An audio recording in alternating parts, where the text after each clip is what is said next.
Hi there. Let's talk about something simple yet incredibly powerful: small wins. Whether you're working on mastering a new language, improving your public speaking, or growing in your career, small wins are your secret weapon to building momentum.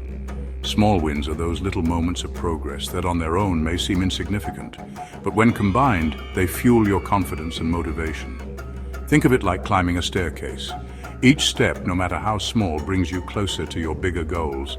For example, if you're learning a new language, your first win might be successfully introducing yourself. Celebrate that. It's a step forward.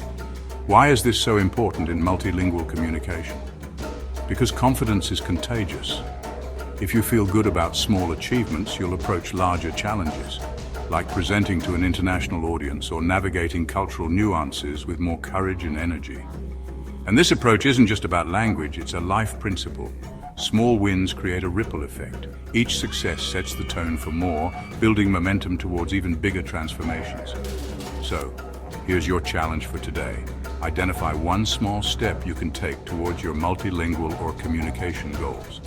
Maybe it's learning 5 new words, practicing a 2-minute speech, or simply starting a conversation.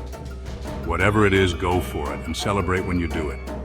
Small wins lead to big change. Start small, dream big, and watch the momentum carry you to success. I'm here cheering you on every step of the way. Celebrate small wins, build unstoppable momentum.